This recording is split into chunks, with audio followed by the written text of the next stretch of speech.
Yeah, we're live, guys. At Yes, last. at last. Sorry for the little delay, guys. Thank you for to everyone who's joining. We'll be sharing on our social media platforms for in a second, and we'll start in like 2 3 minutes. So, Yeah, just stay with us. Stay with us because we have a lot to say oh my Patience is a as goodness, virtue. usual. As I usual. say it and I have like zero patience. Yeah, it's and amazing that you talk about patience I because know. our title is talks about patience. someone losing patience, right? Oh, and Yeah. did ever did he? Ever did Oh he? my god. Yeah, I know. Welcome. Welcome to the dark side. Oh man. No, I gotta tell you, all day I was just like, oh, and I was like, oh man, tonight we're gonna be spicy. I know it.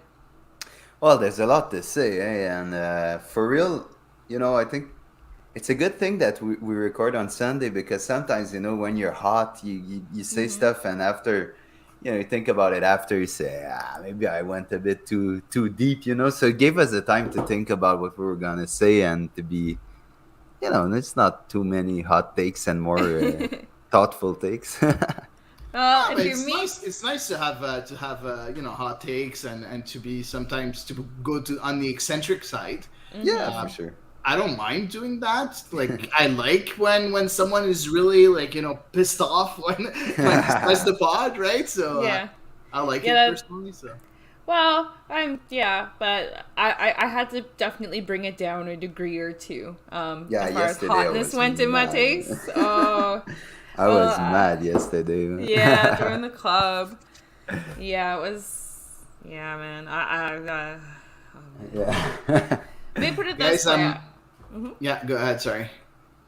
I was stomping home. Actually, I wasn't walking home. I was stomping ineffectually in my little sandals that I wore yesterday.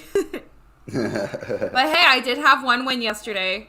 For those of you who Yeah, noticed, yeah, you did. yes, I won my first ever mulkey, and it was with an epic shot, if I do say so. Welcome, Patrick, to the Yeah, Yeah, and there's very Eric very angry circle.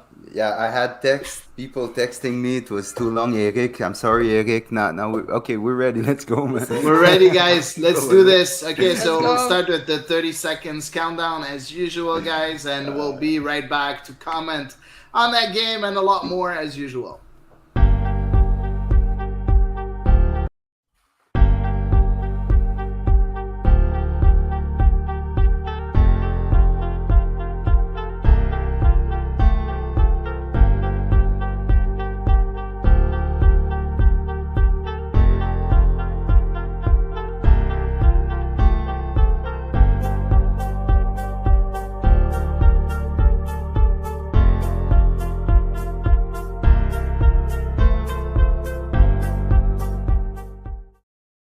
Hello, my friends. My name is Samuel Savy, and this week on the show, Wilfred Nasi admits goalkeeping might be an issue after losing against the worst team in the league.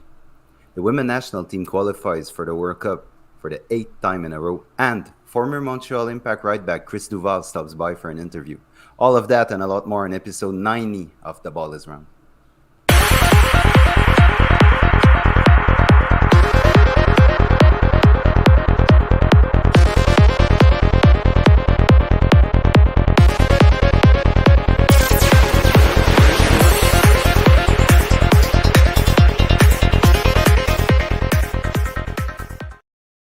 I almost felt compelled to say 99-0 for it not to sound like 19 because we've come a long way, guys. But here we are. How are you, Yves Paul and Hady Raphael? Everything's good?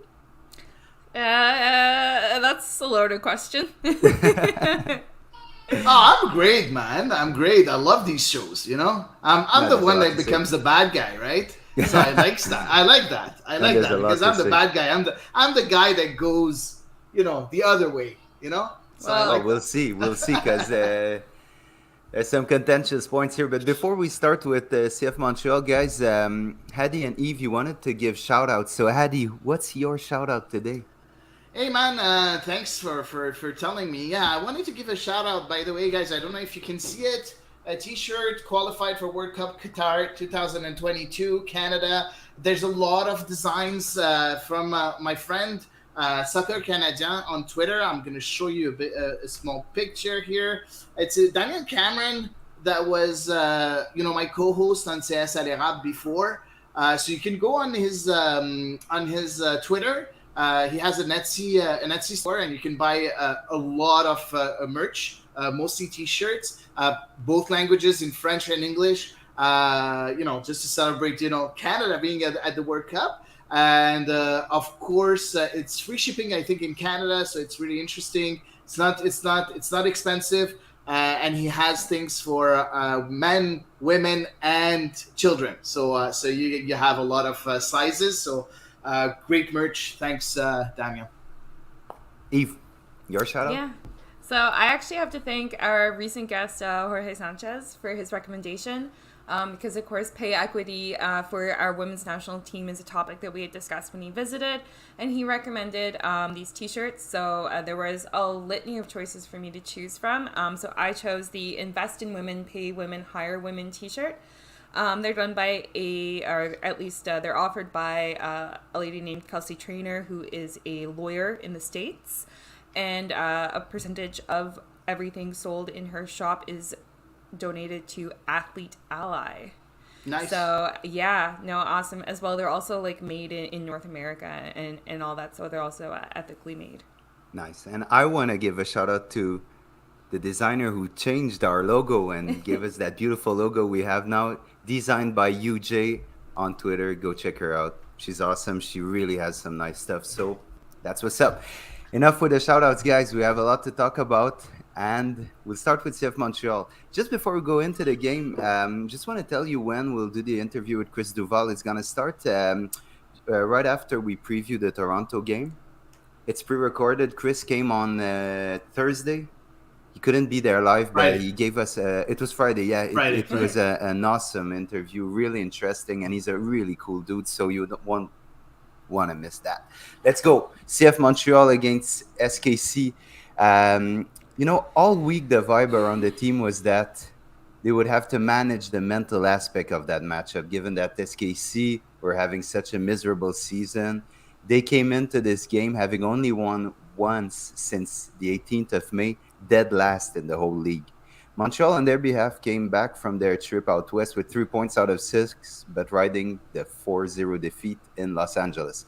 So, as we know, Wilfried Nancy rarely puts out the same lineup twice in a row this year, and it wasn't different.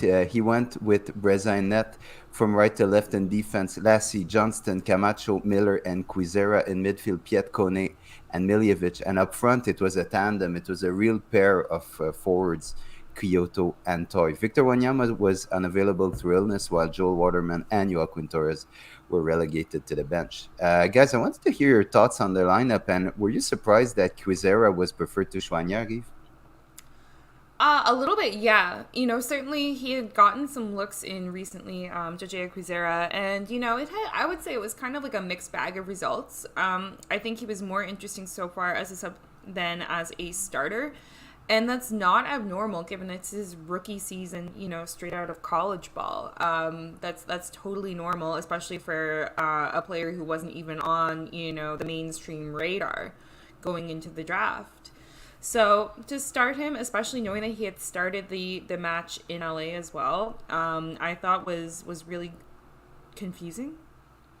For want of a better word, especially knowing that after dropping 4 points as unceremoniously, or 4 goals rather, as unceremoniously as they did in LA, Montreal really could not afford to put a step out of place in this match versus SKC, regardless of their position in the league. No, they couldn't. Hady, were you happy to see Torres relegated to the bench and Toy get the start, and what created very much a striking duo with Kyoto? Yeah, you know what? We talked about that duo being very effective last year. I think they were very effective together, Toy and Kyoto. We didn't see much of that during that game, but at the beginning of the game, I was like, you know what? Yeah, it's interesting. And talking about the wingbacks, I found that very interesting too, because the fact that you have in the middle of the pitch, Samuel Piet, who's a bit more defensive. You have Kone, yes, but you have two different profiles in the wing backs. With Lassie playing, the pacey wing back, running behind the defenders, and you have Quizera that's mostly gonna dribble through defenders, and that's really interesting. Unfortunately, we're gonna talk about it. It wasn't maybe the right decision, but looking at the lineup at first, I was like, you know what, I like that. And I was talking to my friend Julien from the CanFC podcast, and he was like, you know what, I like Lassie on the right because he seems more effective. And I of course really liked him on the right. Yeah. He's going to talk about it a bit later, but he was right. Yeah, and talking about Lassie, the first big moment in the game arrived in the 13th minute when Lassie turned into Mihailovic for a moment, and after a very nice move, he crossed a perfect ball to Kyoto, who was at the far post and scored with his head. Guys, do you have the feeling that Lassie has a bit been rejuvenated by that switch to right wing back? And I'll start with you, Hady, on this one. But I want to hear Eve after on why hasn't it been done before that move, Hady? Yeah, of course. He's a lot better on the right wing. He's right-footed, right? So, and crossing the ball is a lot easier for him and comes more easy for him. Dribbling goals, so it's a lot easier being on the right side of the pitch for him. Now, the thing I'm gonna answer also the second part of your question. The only reason why he's not playing on the right is that unfortunately we don't have any left wing back that's unfortunately up to par. We all, we talked about Zoran Basong not being, unfortunately not being good enough to take that starting spot. You don't have anybody else. And Mathieu Choinière, to be honest, it's maybe the position where I like him, where I don't really like him, the left wing back role. I really like him in the middle of the pitch or as a right wing back. So I don't know. For me, Lassie is there by default because we don't really have a choice. And now with Quizera, it seems that we have a different choice, a different profile. But unfortunately, again, this time it didn't pan out. You agree? Pretty much, yeah. One thing I will say is it's kind of hard to justify, moving Lassie over to the right when you have the level of depth that you have. It definitely hasn't been conclusive on the left-hand side, the left wing back role for Lassie. And I think as well, we were starting to see him suffer from maybe having to always cut onto his right foot. And it made him extremely predictable as a player. But at the same time, he was seen in Europe. He was selected by his national team for reasons. He is a very talented player. And even with Finland, often when he has played with Finland, it has been toward the right-hand side sometimes. I know he doesn't get a lot of minutes with them. Just like Yuka Raital, I think, often played on the right for them as well, and he played on the left for us. So, folks, it's not brand new that he plays over there, but I can understand why you would kind of not necessarily make it his first role, given the sheer volume of players who can play or who should be able to play that role successfully. Interesting. So at that moment in time, it was 1-0 Montreal, but 15 minutes later, all hell broke loose. Romel Kyoto was somehow acting as the last defender, and he opted not to play the ball back to Breza. Lost it, and Breza, who was miles out of his goal, got lobbed from about 45 yards out. Now, Eve, help me, please. What on earth was happening at that moment? Oh, my God. So to begin with as well, this all started from a Montreal free kick. So Montreal should have had the advantage in this situation.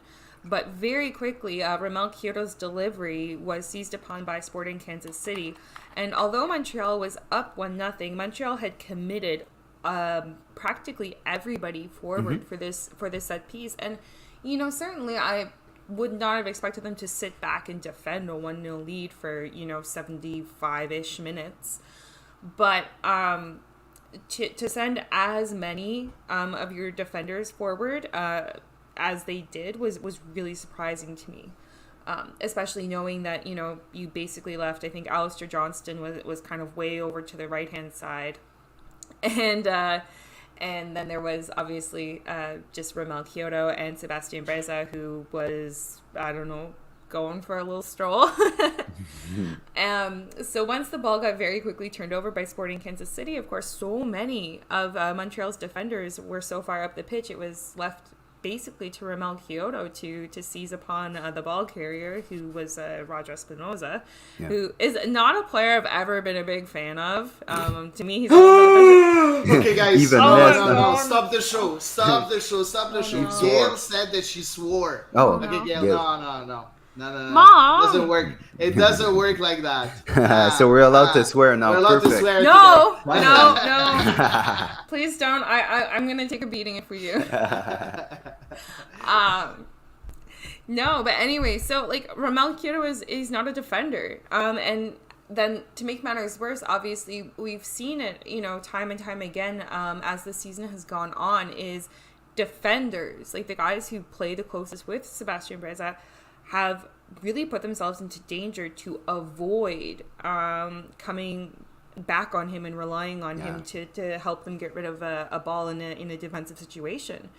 And so, although Breza was there, and obviously he had acres of space in front of him, despite how far out of the net he was, for whatever reason, Kyoto felt compelled not to play the ball backwards towards him. And Eve, I'll just stop you for a minute. Because I can go on for days. No, but we can put it on the screen because we have a shot that's very interesting talking about that. Wilfred Nancy, who's at the bottom of the screen, is pointing to Romel Kyoto to pass the ball back to Breza. Yeah. And he was shouting at that moment, saying, Romel, pass it back. And you can clearly see him pointing the goalie. The ball never goes there. So, I'm going to ask a general question to you guys, but, you said it, Yves. Camacho, we saw Miller do it often, opt not to play the ball to their goalkeeper and absorb a lot of pressure. Of course, the way Montreal play is about absorbing pressure and opening up spaces when the pressure is on. But I'll start, Hady, with you. Do you have the feeling that there's starting to be a clash between how the game is imagined by the staff versus what the players actually want to do on the pitch? I wouldn't say that. I would say maybe a loss in confidence in Breza. Like Yves said, in other words, I think a loss in confidence from the players towards Breza. Nancy, still sticking with the Breza in goal. And it's funny because we're not talking about, a few minutes earlier where Breza got the ball back and just gave it to a Kansas City, to Russell. Johnny Russell, yeah. And Johnny Russell, unfortunately, he missed his shot. He didn't curl it enough. But, we forgot about that. But, I put myself in Romel Kyoto's shoes, okay? He's 100%, he's not at all innocent on that play. Oh God, no! I'm not. He is very. He's a culprit. He's number one, and Breza is maybe the number two. But if I put myself in Kyoto's shoes, and I'm like, okay, first of all, I don't trust this guy. Second of all, last time we gave him the ball, he just gave it to an SKC attacking player.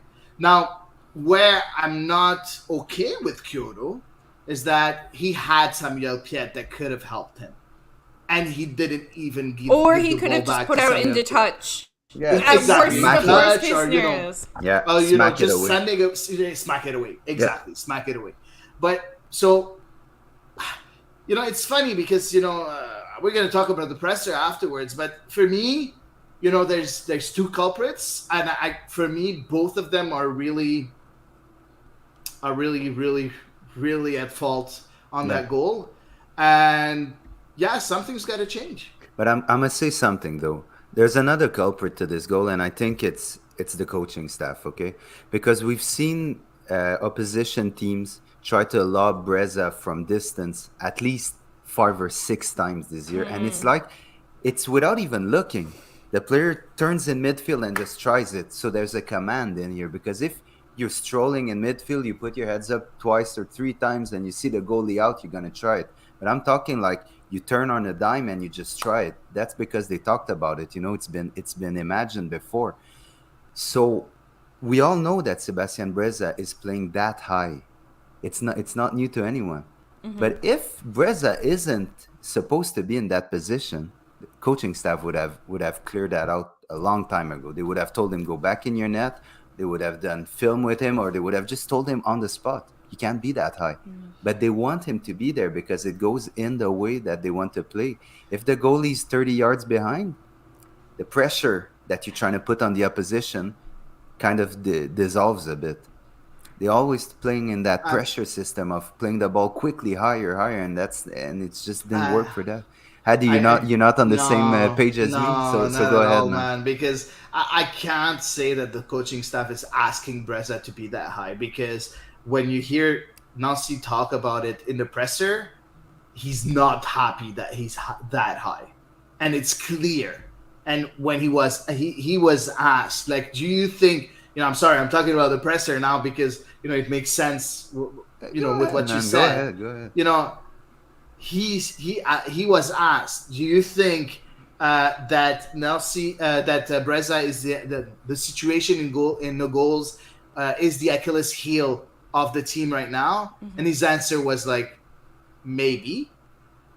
And very, like he said, maybe. It was very, very thought of. He knows that there's a problem there. That's the first thing. And second of all, at one point, he was asked, do you think that goal was Kyoto's mistake or Breza's mistake? And he's like, both of them. First of all, Kyoto should have given the ball to someone, to Piet or to Breza. And second of all, Breza was too far out of his net. So I don't think that I know. Not that I don't think. I know for a fact that it's not something that the staff wants, for him to be so far out of his net at all. So very interesting, I think. And yeah, I have a strong feeling that we're not going to see Breza in net next game around. We'll keep it for later. That I was gonna say that begs a hell of a question. Because guys, I just want to go on after what happened in the game. So the goal really sucked the life out of Montreal. There was still more than 15 minutes to go, and not really much happened before the break, except at the very last second when Lassie delivered another very good ball in the box, this time on the head of Mason Toy, and he headed wide. What did you guys think of Mason Toy's performance in that game? I just want to hear you on that, please. Eve, go ahead. It was a difficult game, I think, for Mason Toy. I don't think he was getting necessarily a ton of service that benefited him. A lot of the Montreal had a ton of corners, which you would hopefully expect that he would benefit from, but the delivery wasn't always there. Like, there were a few, I thought the delivery was frankly disastrous, and they had a few different players trying to provide that service from corners. But it really felt like he wasn't getting the ball, and it felt like as well at times he and Kyoto were making very similar runs rather than complementary runs to each other when Montreal was carrying the ball forward in attack. Yeah, Go ahead. No, sorry. I don't really agree that delivery was bad on corners. There was one that I saw. I think maybe it's because it was right in front of me. Where I stand, and it was one that Kyoto took in the second Kyoto, half. Yeah. And he can't take corners this game. But he took practically all of them in the second half. Yeah. Yeah, but they had 12 corners. Yes, of course there are 2 or 3 that weren't really, taken the right way. But most of the time I think that the delivery was okay. Was around the penalty box, which is usually what you want.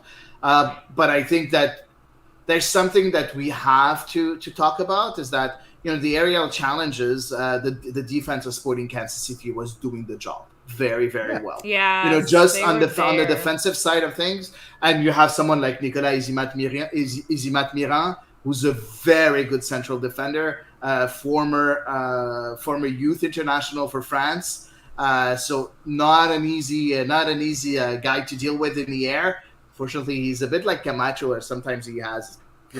Has his moments, his concentration. Yeah, exactly.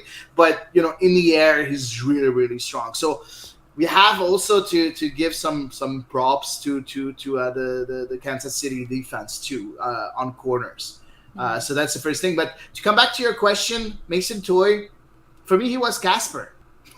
Yeah. He was a ghost. We didn't see him much. Yes, that header should have been at the back of the net. We didn't see him combine that much with the Kyoto either. His runs, like Yves said, they were making maybe the same runs, but not only that, I didn't see a lot of creativity in his runs. Even if it was the same as Kyoto, it's not like it was something new or difficult for the Sporting Kansas City defense. So for me, it's an off game for Mason Toy, and it's gonna happen. It will happen at one point. But yeah, not a great game for him. Oh, and we went into halftime with the score 1-1, and we suspected changes to come. And the one change that Wilfried Nancy went for was substituting Georgia Quizera, who was on a yellow card, we'll say it, for Mathieu Chouanière. There's that's been a contentious conversation, and a lot of people on Twitter have gone on saying that it's probably where Montreal sunk at that moment. It was that Lassie was having a very good game, and now he was practically nullifying his game by going on the left and putting Mathieu Chouanière on the right. What I want to hear you guys is, did you have the feeling that more changes were needed at that stage of the game, or you were cool with that change at that moment?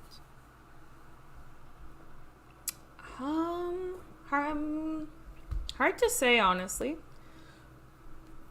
Well, I wasn't cool with how the game was going at that moment, if that was your question.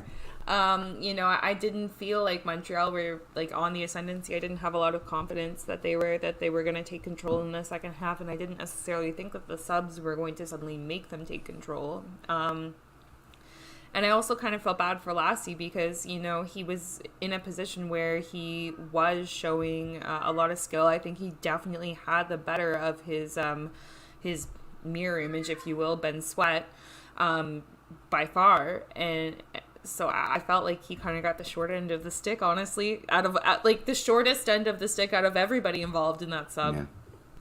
Hady. I just agree with you guys. For me, Lassie should never have changed sides, that's for sure.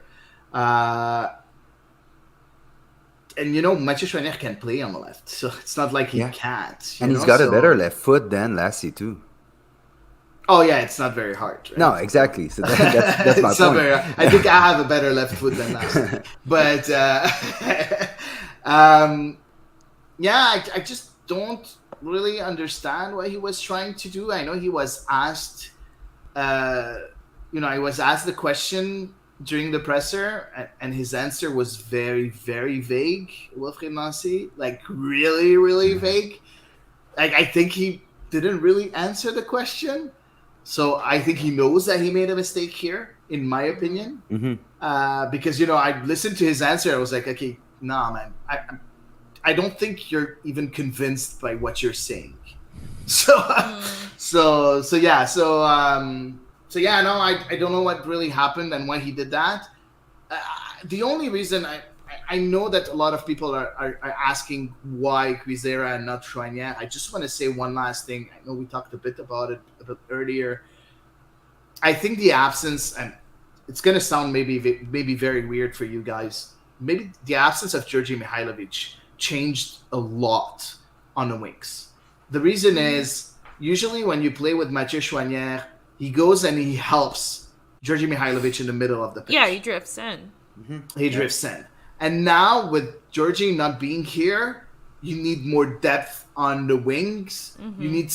You need players that really play most of the time on the sides of the pitch more than on the middle of the pitch. Yeah. Because you don't have that presence in the middle of the pitch that Georgi brings you. Yes, you do have Matko, but Matko is a very different kind of player. Mm-hmm. So that's the reason why we're seeing a bit more Quizera than what we're seeing Mathieu Chouanière, and we're seeing Lassie a bit more than Mathieu Chouanière. But I think it's going to come back at one point where Georgi comes back, or when Nancy, finds something that's similar to what Georgi brings, or close to what Georgi brings.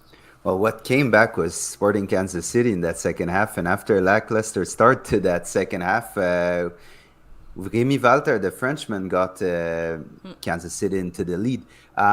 Now, that's interesting because when asked in the press conference after the game, Wilfried Nancy wasn't happy with Kamal Miller's implication on that game, but I wanted to break it down tactically a bit and show that Kamal Miller was maybe not as much as fault as Wilfried Nancy might have made it sound. Okay. So I know that you did save an image. We have two versions of it. Just trying to figure out. We have three. Sorry, I forgot to load the first one, and I'm just loading it right now. Okay, it's gonna come. So there it is. So this is the moment where the throw-in comes in. So in the first circle on the right, you have Rémi Walter, and the player who's marking him is Ismaël Koné. You see at least 10 yards between them. What you see in defense for Montreal is we're in a man-to-man situation. So Mathieu Choignard has his man, who's the left winger / striker, and the forward on Camacho is I forgot his name, but it's the striker. Kiri Shelton. Yeah, Kiri Shelton. He's 6'3", 200 pounds, so he's overmatching Camacho. So he's overmatching practically everyone on the team. Exactly. So what you do in these situations is you're going to double team the player. And the way you double team the player is that one player is behind, one player is in front. So Kamal Miller was placed at the right place because when you're in front, you take away his eyes and Camacho can go tighter on him. So if the ball goes straight, low, Miller is there. If the ball goes over, Camacho can make contact. So in my opinion here, the only person who's not doing his job, quote unquote, is Ismaël Koné because he's not looking behind his shoulder and he doesn't know that Rémi Walter is behind him. So we can move on to the second slide. There you go. So this is about 2 seconds later when Kamal Miller did deflect the ball behind Rudy Camacho. Now you see the body position of Ismaël Koné, who's highlighted by the red stripe. He just realized that Rémi Walter is behind him, but he still has inside position on Rémi Walter. Mathieu Choignard has his man in the circle, and Alistair Johnston, who's between Mathieu Choignard and Rudy Camacho, is playing the support. So the only way Mathieu Choignard can drift and take Rémi Walter, if he sees that Koné can't get him, is if he communicates with Alistair Johnston for Johnston to shift over to take his man, which is not good in this situation because Shelton has advantage on Camacho who's running after him. So at that moment, it becomes a one-on-one foot race between Ismaël Koné and Rémi Walter. We can move on. There you go. So now the cutback comes. Mathieu Choignard is still man-to-man on his player. Alistair Johnston was well placed because he was covering the first post if ever Shelton decided to cut inside and play the ball and not cross it ahead. So what happens is, what you don't see on your screen is that foot race between Koné and Walter. Walter is going to win this foot race. The only way Ismaël Koné can stop Walter from getting to this ball is by fouling him. So unfortunately, because he put himself in a bad position at the start by not taking the information behind his shoulder and starting his run a second behind Walter's run, he has to foul him. That's the play he has to make. He's not on a yellow card. It's a tactical foul. He has to make it. He doesn't. And the ball ends up in the back of the net. So Kamal Miller is at fault to start, yes, because he doesn't send the ball in the right direction. But everyone is covering his man correctly. We're in a man-to-man situation, and Ismaël Koné doesn't identify this man-to-man situation that he had to be on Rémi Walter. So if one player is maybe to quote-unquote blame in this situation, it's definitely not Kamal Miller. I think it's Ismaël Koné who showed his inexperience. That's it. It's not. Sam. Sam, man, you're amazing. Down. No, you're but amazing. Listen, it's not a dig at Ismaël Koné. He's so young. Oh no, it's amazing. That's just inexperience. Because I'm sure Sam Piet or Victor Wanyama, first of all, take the information behind their shoulder, and if they get the start, maybe a second after Walter goes for the ball, he's just gonna foul him, pick up the yellow card, and live to fight another day. And that's not what happened on that play. So I love to do little tactical breakdowns, and I just wanted to maybe defend a bit Kamal Miller, who was Yeah, no, for sure, for sure. unjustifiably I I pointed have a on that. question for you. I Hit have a me. question for you, our tactical genius. Here, on that play, do you think that Samuel Piet is well placed? Because I don't. I don't know what he's doing there. Like, for me, he has to go. I think that if Samuel Piet does the same run than Kone, maybe he can stop the cross from coming to Remy Walter too. So, Yeah, but like I said, we're in a man-to-man situation, and Samuel Piet has his man. So is it yeah, not? Is maybe. it not Lassie's man? It's Well, Lassie's there, right? Is it Lassie because next if you go to? to the first slide, Hady, Yeah. go back to the first slide, not this one, Sorry, not this one. not This this one. one, Yeah. this one. Look at Sam Piet. He's covering the player on his right. So Okay. he's looking behind his shoulder, and he doesn't see this player making a run. So his man is safe in a sense. And if And he who's goes too deep to try to play that cross, this player becomes completely free. okay? But so the guy who's making the throw is not marked at all. He's Lassie's man. And the guy between Lassie and Samuel Piet, who's taking him? Oh yeah, I'm sorry. No, excuse me. Sam Yeah. Piet's man is the one on his left, and Matko's man is the one on his left. Okay. Exactly. So yeah. Okay. There you go. Okay. Yeah, my bad, okay, my bad. Good. No, it's okay. Because But if but you good, look, good point, Eddie. Yeah. if you look here, Yeah. Lassie's taking the guy between Piet and him and him, yeah, and Samuel Piet doesn't have anybody. So, making his run to maybe stop the cross, like the cross on the floor there. I don't know how we call it. I don't know why. The cutback, yeah. The cutback cross, exactly. Why isn't it done? That's also something I understand, and you're completely right that Kone is the main guy to blame. Of course, Miller is a bit to blame too, but I think also Samuel Piet on this play. So it's a bit of a collective letdown, in my opinion. But I Yeah. think what Sam Piet is looking at when he's running towards the goal, he's seeing a mismatch in which we're the winners. So Montreal have 4 players back. Kansas City have 3. So Piet probably says, I don't need to go there and try to be the extra man in, because we have enough bodies, so I can shelter the midfield and be and take the second phase of attack that's going to come in eventually.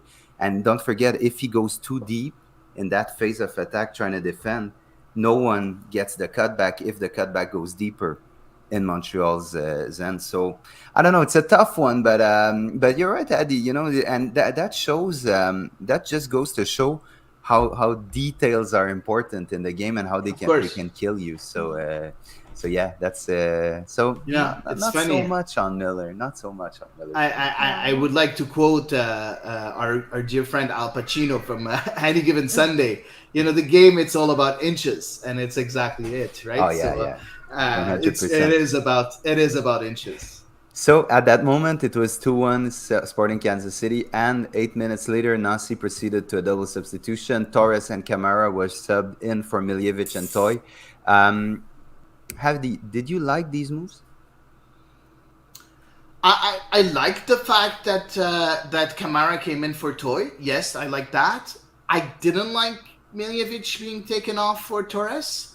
I don't think that Matko had a bad game. No. I like his vision. I think that, as usual, it's his decision making is that's a bit slow, and it's his maybe physical side that's a bit weak. It is getting better, not necessarily the physical sure. side, but the decision making. Like honestly, I do think I've noticed an improvement this season. Yeah, he just has to be a bit faster. Yeah, That's I all, think it's getting better. Yeah, So it is. think It is. yeah. 100%. He's getting better, but I But think it's still that, not there. Exactly. I think that having Camara and Kyoto and giving a chance to Matko to give them some good balls, I think could have been a good shout. Now it's easy to say it after the game, right? So, but I don't understand. I think that Wilfried Nancy tried to change to the 3-4-3 at that point, because we saw that Kyoto was more playing a bit more on the wing for a few minutes, and then he switched back again. So he was trying something different to maybe, have Sporting Kansas City, be lost a bit, but it didn't really work, unfortunately. And Eve, the subs for me looked very like for like. Yeah. No tactical or formation switch. Go ahead. I was just wanted to pick your brain on that. I this is something that we've talked about, I think, several times on the show, is Montreal has been down a goal, but they've continued to elect to keep 3 central defenders on the pitch. And, you can certainly make, to a degree, some case for that, because often your central defenders can be really useful on set plays, when it comes to perhaps scoring a header. But nonetheless, typically goals do come from open play. So you would think that you would want to have the most attacking formation available to you. So for me, given that we haven't seen it a lot from Montreal this season, I guess, I shouldn't be that surprised. But nonetheless, we did see it at least a few times last season, Montreal going to 4 at the back when they've been in need of a goal, and I don't think that would have hurt them in this situation. Just like in the match versus Austin, I can't believe they didn't do that. No, I know. And the last throw of the dice from Nancy came in the 80th minute when Ahmed Hamdi and Zachary Bourgard were subbed on to replace Sampiet and Lassie Lapalainen. Miller had a chance before the end as well as Torres, but never did we really feel that Montreal were dangerous and made a real impact in these final minutes. That's for me, not agreeing, guys? No. I just think that Montreal was really clumsy in the way they were playing offensively, really clumsy. It felt like they didn't have a plan. I wouldn't say that. I think that the players weren't in the right mindset. Maybe more than I don't think it's an animation problem. I don't think that it's a formation problem. All that for me is secondary. For me, it's the mental side of things. Because if you look at the stats, stats can say anything. But still, if you look at the stats, I'm sorry, but no, screw the stats. Throw the stats out. The expected goals were 1.7 for 8.7 for Montreal, 0.33 from Sporting Kansas City. You're looking at the flow of the game. The flow of the game. Sorry, but it's mostly Montreal the whole game. And when we talk about the flow, it's not only possession. It's just what you do with your possession, right? So I don't know. I see that Montreal, yes, of course, were clumsy on the offense, but I think they were the best team out there. It's just that unfortunately they were very, very clumsy. The last touch was the last pass was just dismal every single time, and for me that's where it felt like there was no plan. It was like once they entered the offensive third, it was like, oh please, let this work. Like it didn't feel like two players were confident that they were going to connect with each other at any given point. And unfortunately, there were some good through balls that made their way to Ramel Kyoto, for example. But even then, there was nobody following him into the box, so he was at best just dribbling to the end and kind of hoping for the best. So that's the part where I felt like there wasn't a plan, is once they got into that final third, it felt desperate. And maybe that's just because of the way the scoreline was, but it felt like very wishful thinking once they got into that. And like I said, I was watching them come at that direction, toward the end of the game when they were down 2-1. And so perhaps that's just the perception I was left with at the end of the match.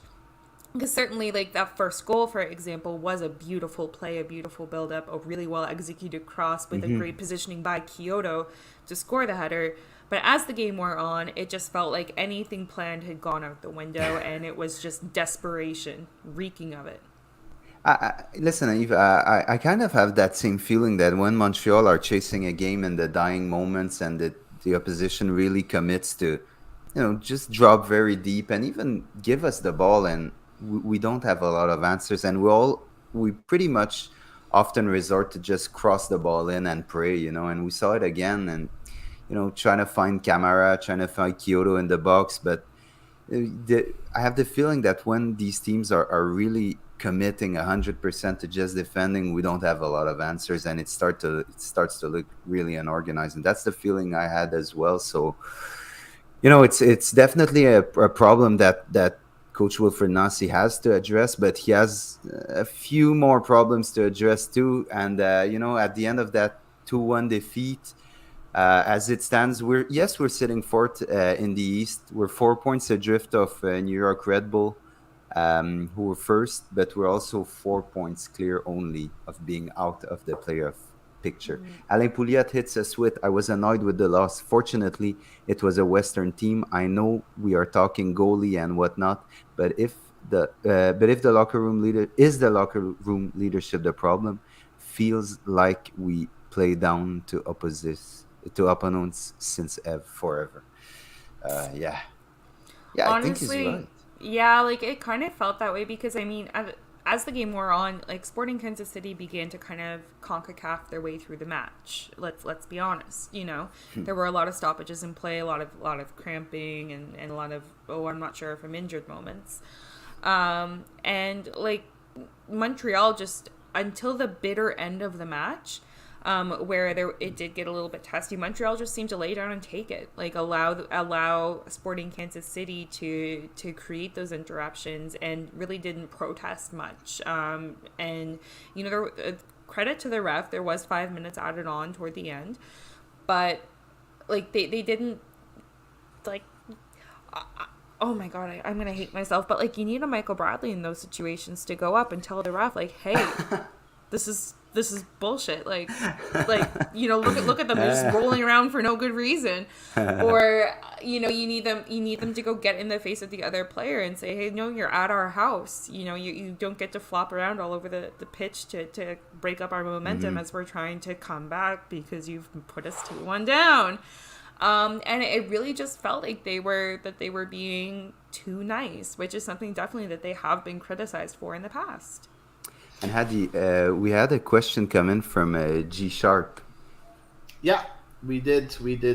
So that's the question. So he hits us with, "For my money," well, it's more of an opinion than a question. "For my money, although not perfect, the team had a good rhythm, good flow going. Went in 1-1 at halftime, and then Nancy outthought himself and killed the verve the team had, swapping Lassie from the right and subbing Miljevic. Nancy lost the match, not Kyoto, not Breza. Although he had terrible game errors, the match was lost in the second half." Hady, do you agree with G Sharp when he says that Nancy lost the match? I agree 100%. Nancy lost the match 100%. It wasn't his night. Not very good decisions on his part. No. But I don't agree with the part that it's not Kyoto and Breza's errors, because they had errors. Yeah, for me it's mostly their errors, because it's funny because you guys talk about Montreal not having great chances, being disorganized and everything, but I'm sorry, Kansas City had 2 chances, the 2 of them in the back of the net. So if you remove, and if Kyoto or Breza didn't make a mess out of this first goal, we win the game. Because even I don't think the second would have come if that first goal wasn't like scored. if Montreal hadn't been shaken by that. Yeah, exactly. So yeah, no, I think it's a bit of both. Nancy and of course the errors of Kyoto and Breza. But yeah, I agree with him. Nancy didn't have a good game at all. And Hady, you were at Nancy's press conference after the game. You touched a bit on when he kind of threw Breza under the bus and stuff. Is there anything else that came out of that press conference that's noteworthy? Yeah, it's funny because I asked him again about the experience, and how the experienced players are the ones that are making mistakes. Kyoto on the first goal, and Miller. Yes, even if, like you said, he's not the main culprit, he did make a mistake on the second goal. He's maybe not experienced as being old, but he's still, one of the starters of the national team. Oh my God, no, he's a veteran in MLS. He's been in MLS for ages. Yeah, exactly. So, and I asked him about that, and he was like, he laughed a bit because I think he was annoyed, but that his core were making the mistakes and not the youth, and he was a bit annoyed about that. He was very, very annoyed about Breza, as I said earlier, and again, I think he's not very happy about the team performance as a whole. And that's it. I think that I said about the change of Lassie being switched from right to left. I don't think he was convinced about his own decision. But it happens. I see so many tweets of people really going hard on Lassie, and you know what? This guy made a mistake, and he's gonna make more. And he made other mistakes too.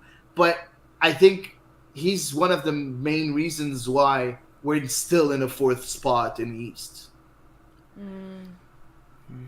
Well, I'll just go quickly. I'll give my take. It's the lack of adjustments. Adjustments for me. Thank you, Sam. You're gonna say it nicer than I will. Go.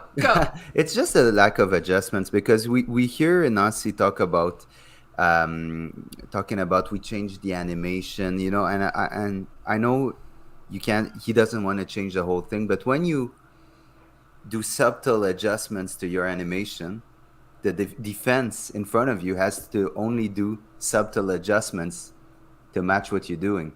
So at some point, I know Nasi will never play 4-4-2. We kind of got it. We understood that. Won't go 4-3-3 unless he's in a world of trouble and in its panic mode. He really is gonna stick to his gun. But I didn't see a lot of adjustments. I saw substitutions, but not a lot of tactical adjustments. But in your substitutions, you do change your animation. So it is a tactical adjustment. Maybe not in the formation, but still a tactical adjustment. But so I understand that you want to see more. Yeah, exactly. In this game, but if you go back, the game in New York against the Red Bulls, we were losing 1-0 and we were really out of this game. And, we switched the game around by scoring 2 goals and winning at the Red Bull Arena. And that's the first, game that comes to my mind. There are others, I'm pretty sure. So, I don't think that in this game, of course, Nancy is wrong and it's on him. I completely agree with that. But I just don't want to throw him under the bus because he's still a very good manager. He's still a very important part of the team's success in MLS this year. It's just I feel like they were being more flexible tactically early in the season, and now it feels like it's a lot more rigid, same as it was last season. Like for me, I saw a lot more fluidity in their tactics at the start of the season. In earlier matches, like the one against Vancouver just jumps to my mind at first for some reason. But it feels like as the season has gone on, they've really gotten a lot more set in stone, and the players aren't necessarily permutating as much into the different kind of, I guess, sub formations, if you will, whether they're in or out of possession. And it just feels a lot more rigid lately. It really does. Yeah. Anything else, Hady, on the press conference? No, that's mostly it. I think we talked about it, in depth today. And Yves, how was the atmosphere in the ground then? What did you make of the attendance? 14,127 yesterday. Well, I hope it wasn't anybody's first match at Stade Saputo. No. Really sorry if it was. Overall, I thought the ambiance was pretty good. Okay. I definitely thought both ends of the stadium, 131, 127 were given her respectively. There's some folks way up in the top of the stands who were given her too. As well, I could definitely hear 114 down on their end. And overall, I thought it was all right. Definitely had better, had worse. But I would say pretty middle of the park ambiance. But we did a really nice tailgate beforehand as well, which is always fun. Always fun for sure. Next tailgate is next Saturday when Toronto come in town. So we're just gonna move on to the Toronto game coming up Saturday. Toronto with a very, very big transfer market, we all know it, will not see Insigne. Not supposed to see Insigne at Stade Saputo, but we very might well see Marc-Anthony Kaye's first game in the Toronto shirt. And we'll see Italian Criscito as well.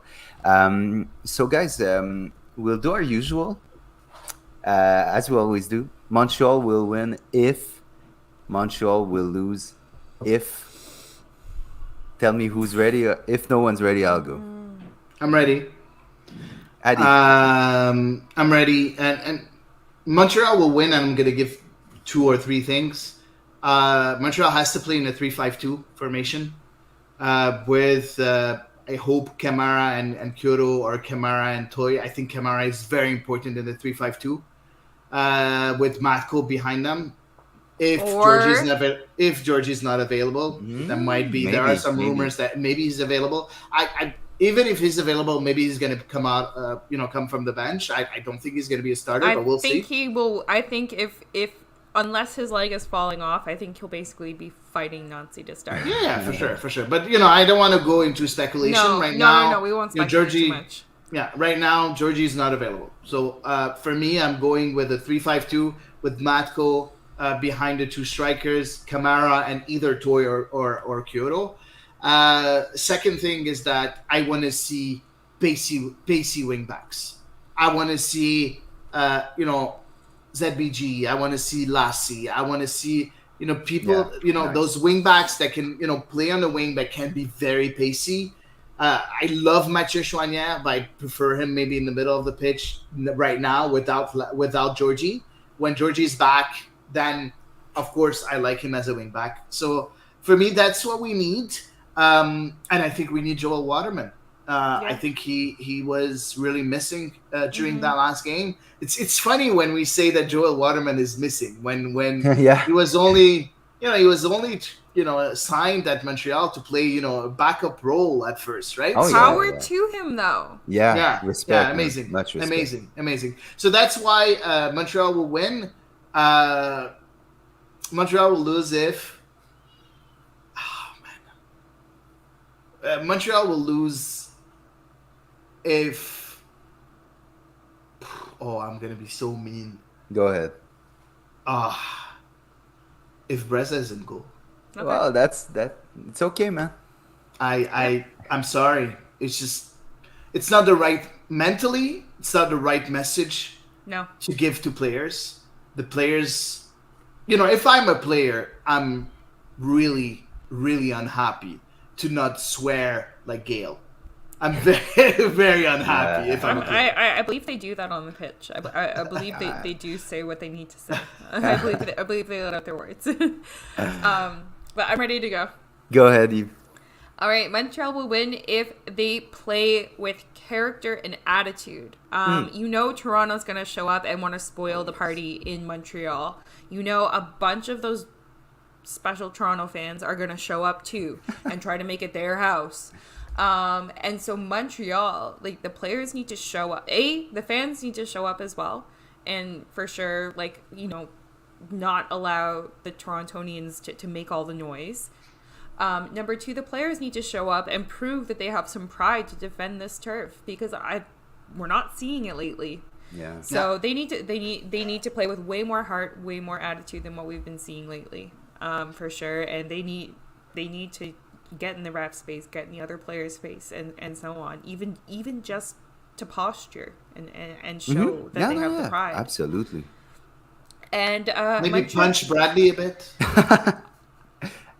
We don't support violence. We learned, yes, we are a non-violent podcast. I'm not allowed to swear. Let me punch at least. Look, an agricultural tackle. Agricultural tackle. Okay. British tackle. Yeah. Within the laws of the game, because we learned this season already. We learned in our first match that punching is a red card, even if it's just a punch, a little punch in the chest. Yeah. So let's just stick to our agricultural tackles. And Montreal will lose if they don't trust each other out on the pitch, like we saw in this most recent game where, particularly the players haven't been trusting Breza. So probably Hady goes in a little bit in tune with your Montreal will lose if, all 11 players on that pitch have to be able to trust each other completely. And I'm not 100% sure they do right now. Well, we're pretty confident one of them is definitely not trusted. Yeah.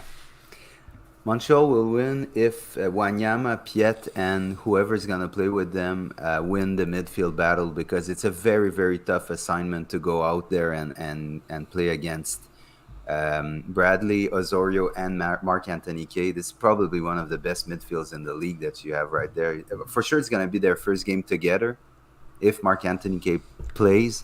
But they already have a good connection, Kaye and Osorio, so they won't be too lost out there. So it's I know it's a term that was used a lot in the early 2000s, in the 90s, the midfield battle, but it's still something that exists, even more so the way we play and the fact that teams clog that midfield while trying to stop us. So this is when you need Victor Wanyama, Sam Piet, and I don't know if it's going to be Ismail Kone, if it's going to be Georgie, if it's going to be Matko, but they need to be really, really physical, solid, quick. And I think the game's going to be won in the midfield on that day.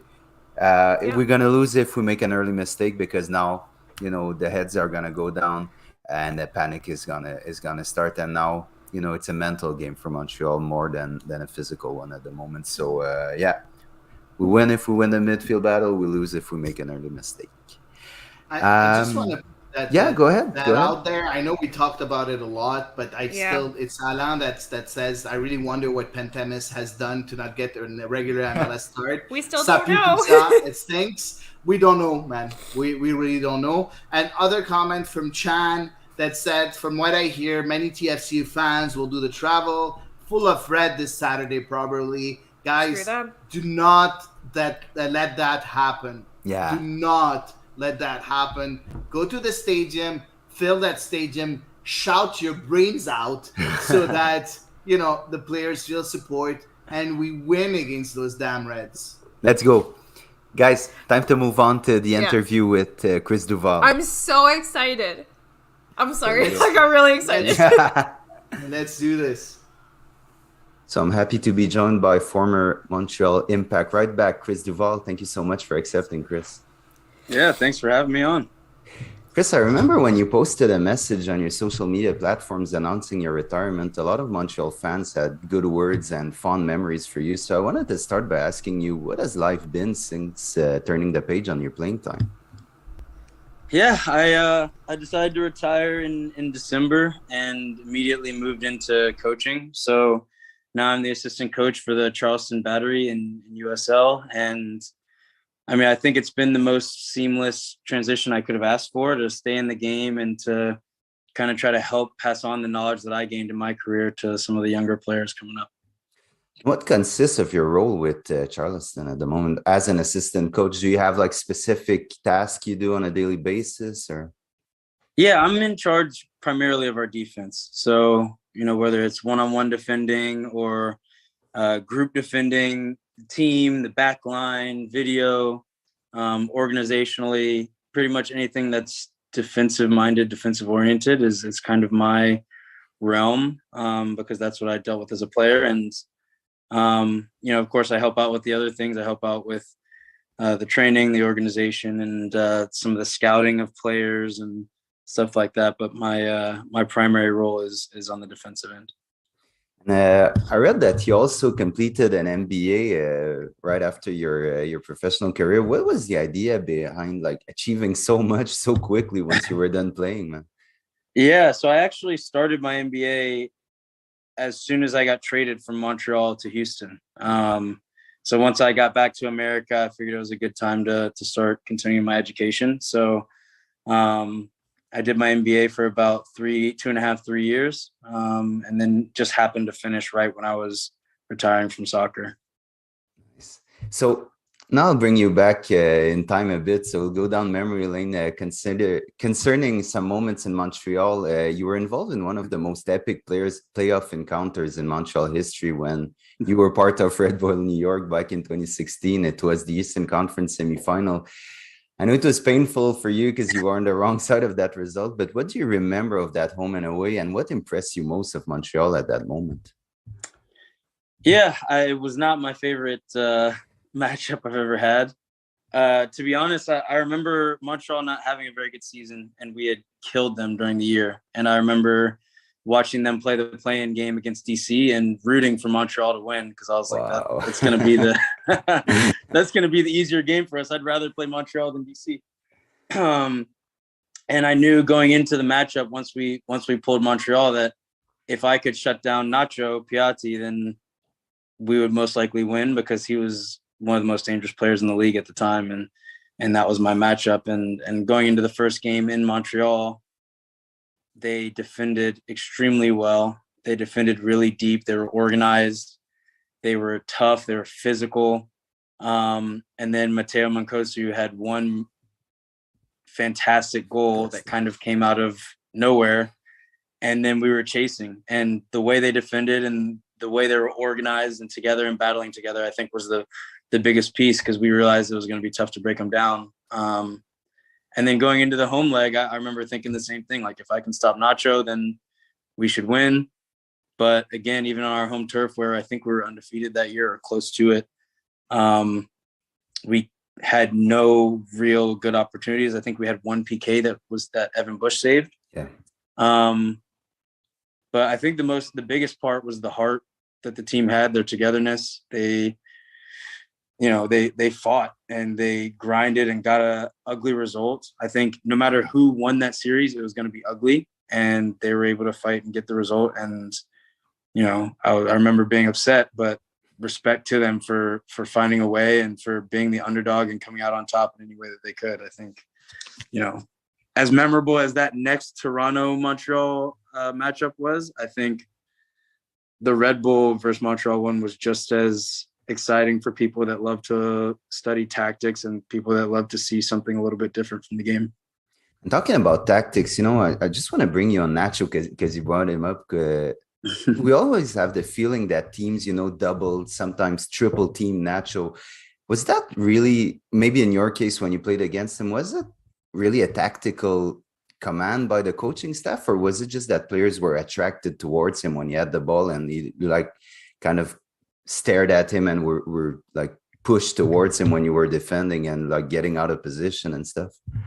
It depends on the team. It depends on the day. When I played against Nacho, I was always a defender that prided myself on 1v1s. And so I didn't want the help of my center back. I didn't want the help of my winger to come back and help me. I wanted the 1v1, which played to my detriment sometimes, but it also played to my advantage sometimes, So a little bit of my ego got in the way there. But for me, when I was at Red Bull, it was for the center backs to be prepared to help. But if I can win my 1v1 with Nacho, then that leaves our other players in positions to now counter and leave Montreal exposed. So we didn't double Nacho. I know a lot of teams did, especially with playing with him. I saw a lot of teams do it because realistically, he at any moment could beat 2, 3, 4 players, and there wasn't much you could do about it. So, I think it was a game-to-game basis for sure.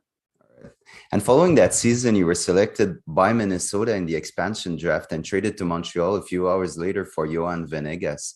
How did that day go for you? And were you aware that you were going to be selected, then traded right away? No, I had no idea. I was actually in Vegas for the Players Union meetings. And so I had talked to my agent because I knew that the expansion draft was that day. And being from Atlanta, I thought that there was a possibility I could get chosen by Atlanta. And my agent told me there was a decent possibility I would get chosen by them. He also told me that there was zero chance that I would get chosen by Minnesota. Wow. So it was a complete surprise. I was kind of watching a little bit just to see if Atlanta chose me, but in no way was I paying attention to Minnesota choosing me. And I actually found out on Twitter. I wasn't, no one called me first. No one told me that was happening. I think it was a surprise to everyone that the deal got kind of kept under wraps. But it was interesting, especially having no idea I was getting picked by Minnesota, having no idea I was getting traded to Montreal, to end up at the team that had knocked me out of the playoffs that I was still holding a little bit of ill will for at the time. Yeah, it was an interesting process, and a little bit of heartbreak because your first trade always hurts a little bit. You want your team to be your family and the place you want to stay forever. But I made a home in Montreal, and it turned out to be what was best for me in my career. And I wanted to segue you a bit too, because Montreal's next opponent is their old rival Toronto. So I want to hear you on that particular fixtures. I know you played in these big Canadian derbies, especially the 2017 Canadian Championship final. What is so different in, if anything, for a player when you go against Toronto playing for Montreal? Yeah, it's interesting because playing for New York, I had the Hudson River Derby with New York versus New York City. Playing for Portland, it was Portland, Seattle. For Cincinnati, there was Columbus versus Cincinnati. There's rivalries all over the league, but I think Portland, Seattle, and Montreal, Toronto were the only two where the actual city seems to care even more than the players. Like there's fight, there's grit, there's so much emotion in the players because we know how important it is. But I think those are the only ones that I've actually felt the passion of the city involved. And in some of these rivalries, not that it feels fake, but it feels like the media is the one that's driving the rivalry more than the players and more than the fans. But for Toronto, Montreal, it's everywhere. It's with all the different sports. It's felt in the city. It's really interesting and really exciting for the players, and it makes it easy for someone that, like for me, having no relationship to Montreal before I got there, the city makes it easy for me to now feel what they're feeling and buy into the rivalry. So I thought that was really really exciting. Oh, for sure. And the front office and the management too in Montreal is really involved in that rivalry. I wanted to know, when you signed for Montreal, is there any talk about that rivalry when you're talking with the sporting director, with your first meeting with the new coach and stuff? Not in the beginning. Okay. Not in the beginning. And to be honest, that's not really the way I think MLS is built, because every season, because of the salary cap, because of the way the league works, every team goes into the season thinking that this can be the year we take home MLS Cup.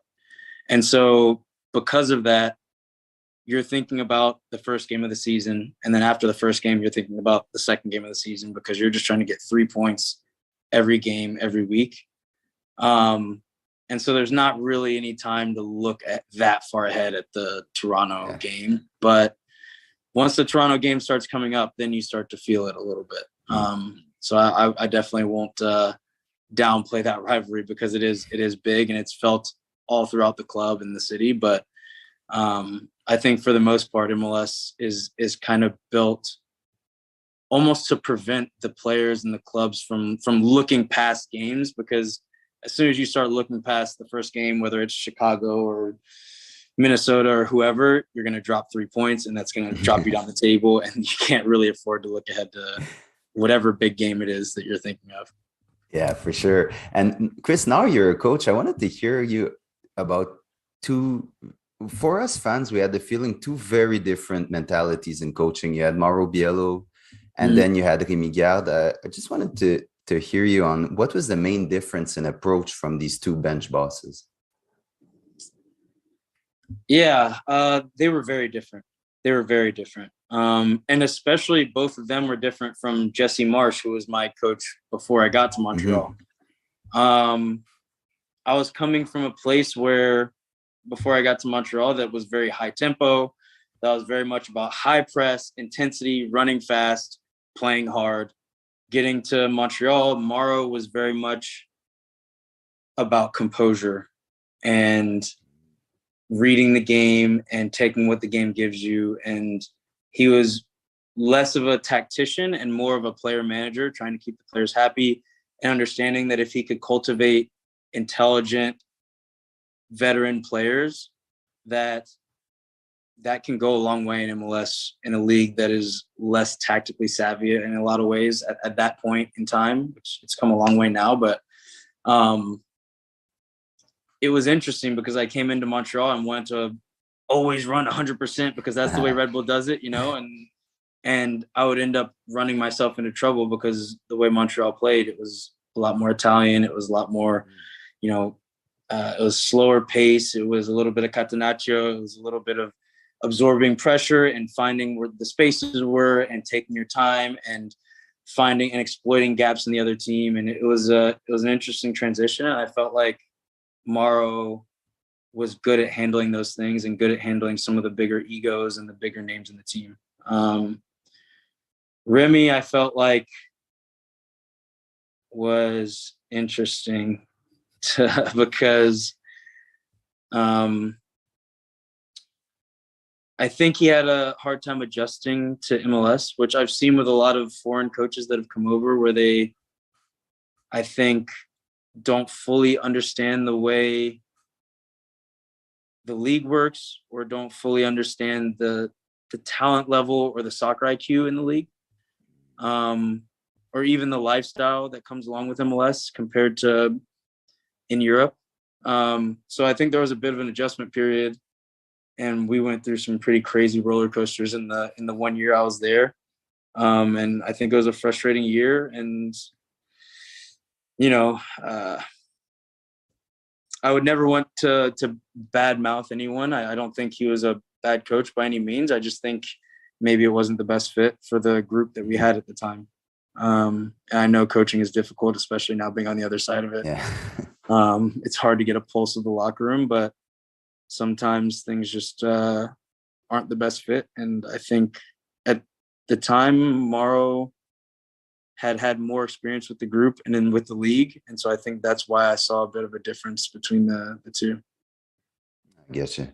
And once you left Montreal, you played for a few franchises in MLS and USL. I just wanted to hear you on how's the adjustment to change teams a bit more often after 2 longer spells when you were with us and with New York Red Bull?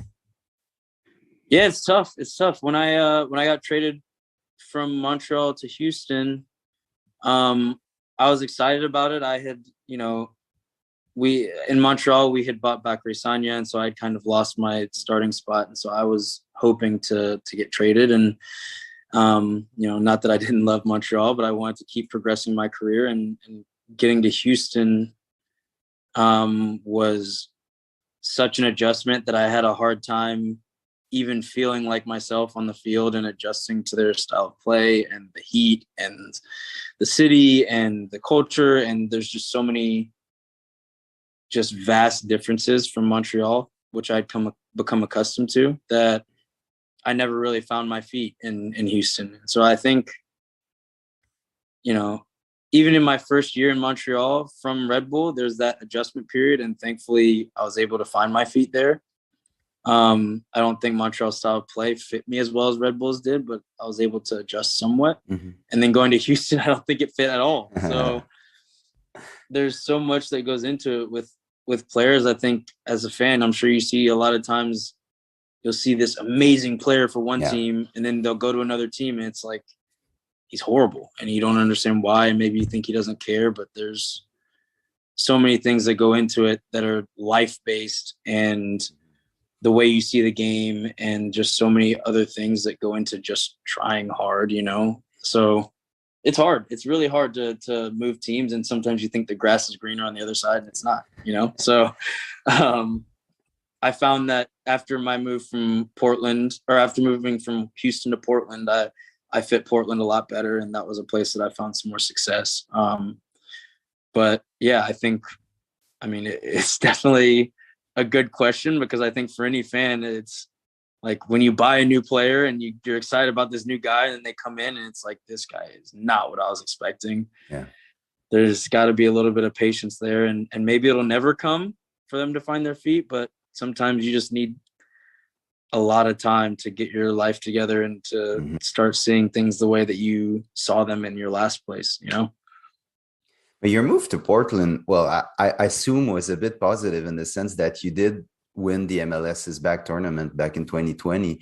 And I just wanted to know, despite that, the pandemic and everything that was happening at that moment, how did you feel the vibe around the sport in Portland? Because it's often referred to the soccer city of the United States. Yeah, it was in my career, it was something like I've never seen before. It was incredible. My on the field experience in Portland, even through the pandemic, I think was the best that I ever had in my career. We hosted a preseason tournament before the pandemic, and in every year of my career that we were in preseason tournaments, and they were always empty. And in Portland, it was like 25,000 fans at every game, and it was crazy. And in, New York, Houston, Montreal, you can kind of go about your life a little bit anonymous, which is nice. And in Portland, everyone knows the guys on the team. Oh, really? And it's such a big part of the culture there, and there's soccer everywhere, and every bar has soccer on the TV. And, wow. I think Montreal, as much as the fans clearly understand the game more than most places, and they can follow the game more than most places in MLS, I think Portland, the team is more ingrained in the city than anywhere else. Almost like I feel like what the Canadians are from Montreal, Yeah. So it was a really awesome experience for sure. Wow.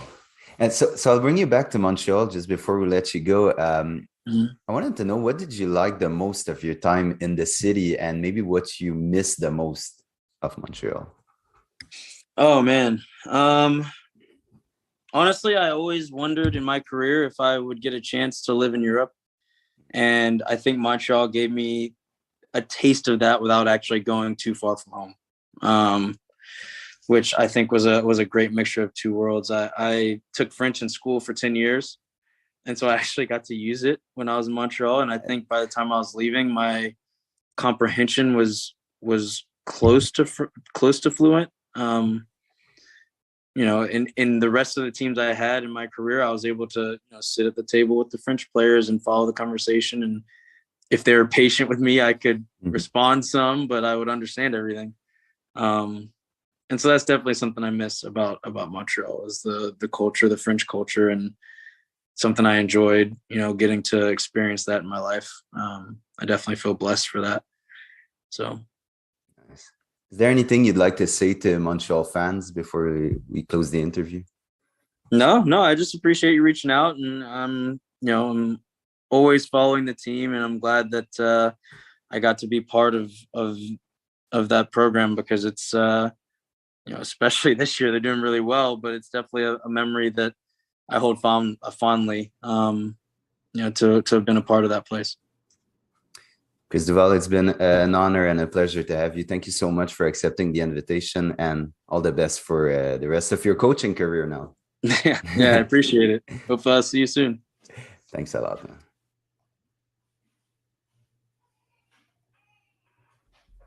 Yeah, really amazing interview. Yeah, you guys didn't really see it loved beforehand. No, so first time I see it.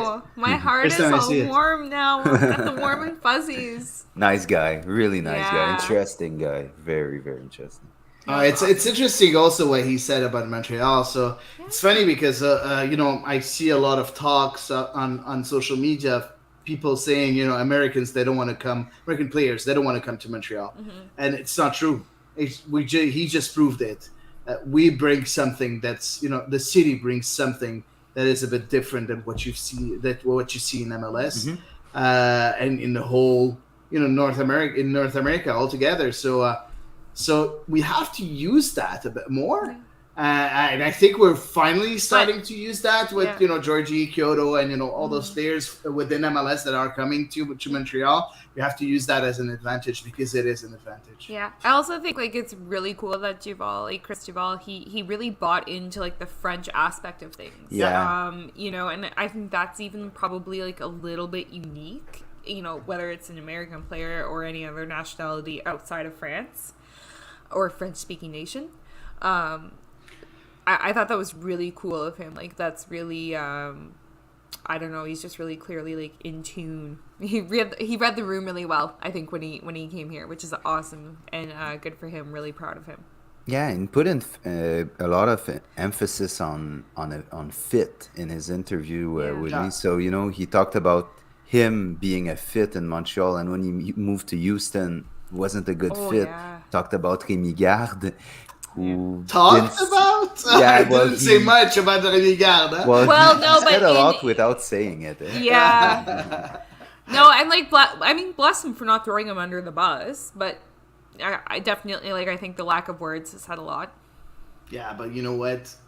Throwing him under the bus. I think he's been under the bus for a while. Yeah. Maybe been under the ground. Okay, well, under kicking the bus, him under the ground, under the bus. Yeah. Yeah, so that's it, guys. Guys, we have to move on to the women national To good team. news. Yeah, because they had a good week on paper, but on the pitch, I think there's a lot to say. So the women national team is qualified now to the 2023 World Cup, which will be co-hosted by Australia and New Zealand. That's really cool. That's so cool. I just want to hear like an open talk on their week's work, and I'll start with you, Hady. What did you think of how this team performed in Mexico? I want to bring Jorge back for this one, man. I feel like we need to re-air his segment. You only have Hady. I know, but I feel like a lot of our concerns were founded. I'm so sorry, Hady. Yeah, go. That's a fact. I don't mind.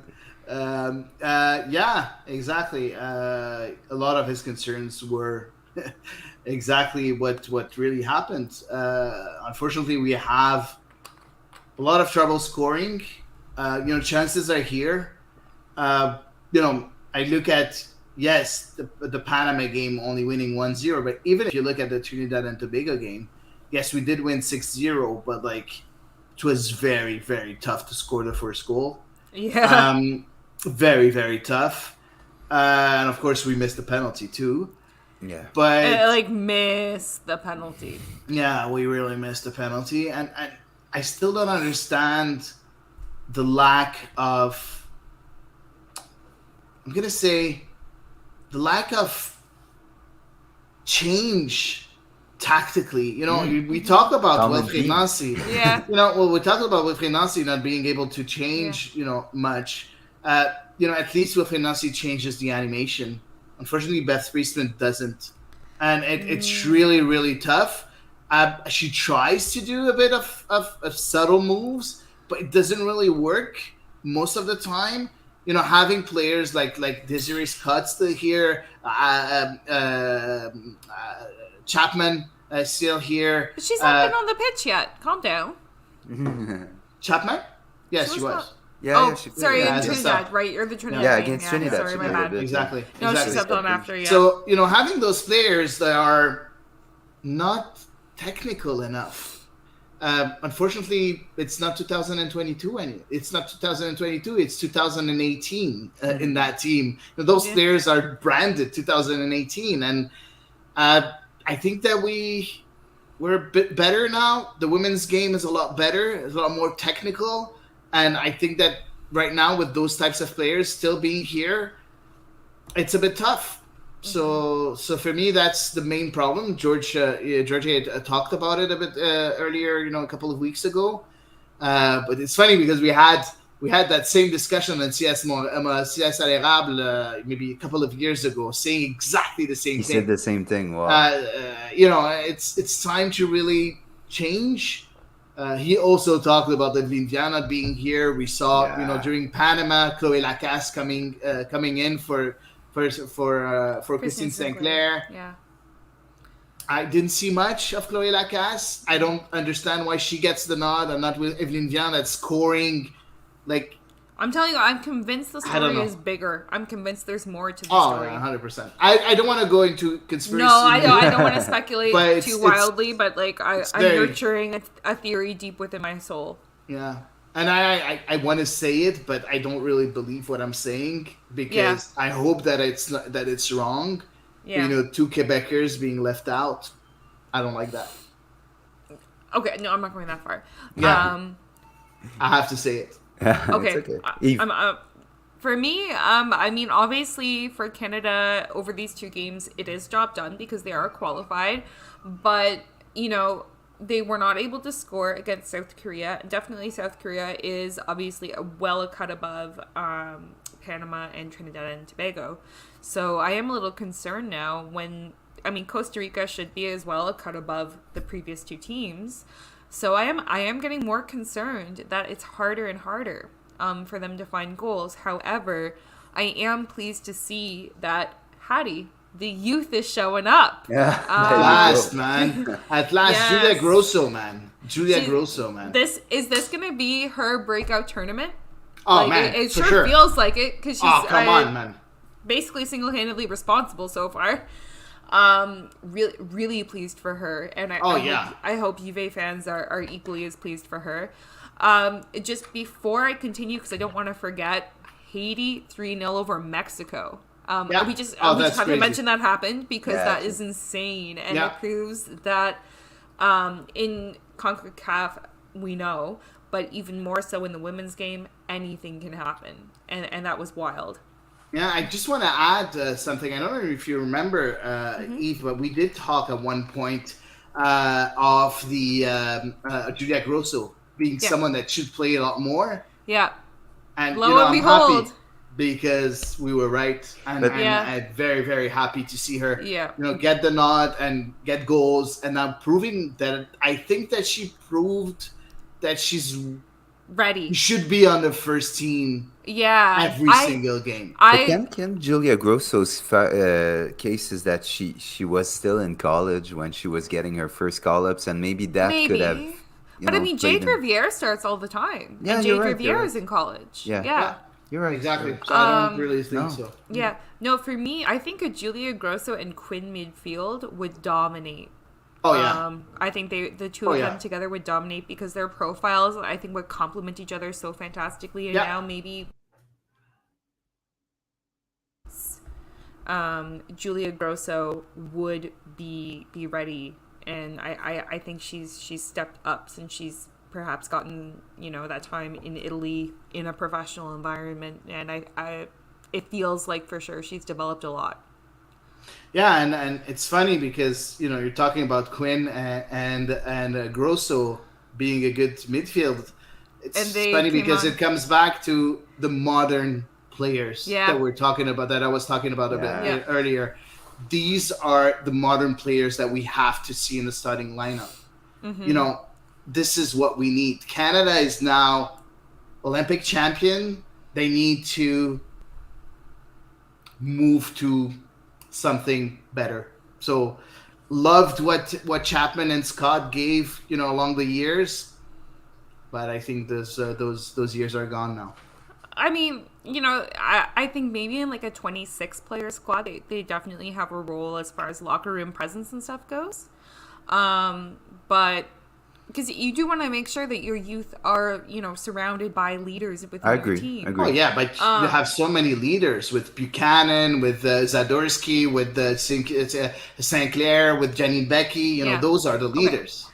Yeah, no. I'm just saying that, and even maybe to sub on and close out matches, I could see a role for Desiree Scott for sure. At least Chapman, less. But for I can justify Desiree, also the fact that Desiree Scott just desperately needs a goal. Yeah, but like after 250 games, man, it isn't gonna happen. If you haven't scored in 250, I don't know how happen. many games she played, but not far from 250. It's a lot. It is a lot. Although I don't know. God love her. It's not for lack of effort.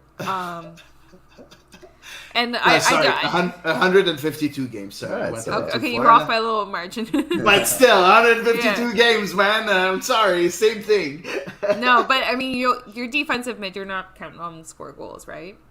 One goal, like score an own goal, man. I don't know, just score. No, thank you. No, thank you. No, but I definitely agree that for me, like a Quinn Grosso midfield, I would love to see that midfield pairing versus Costa Rica tomorrow night. Very much. Yeah. I'm like, please, Bev, please. As far as striker partnerships, I know Jordan Heidema got a goal versus Trinidad and Tobago, but like it was the 6th of the night, and even when she subbed on versus Panama, I'm still not convinced. Yeah, Interesting.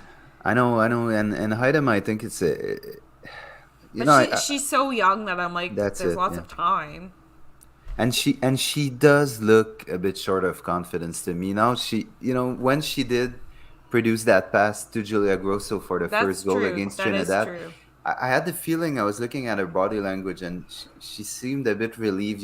She was a bit more relaxed. The shoulders dropped a bit, and she was feeling her game a bit more. But I really think that and I think we spoke about it off air once, Eve. But I told you that she looks a bit awkward and stiff on the pitch, Yeah. and Yeah. that sounds that it's not just Lack of the fact that confidence.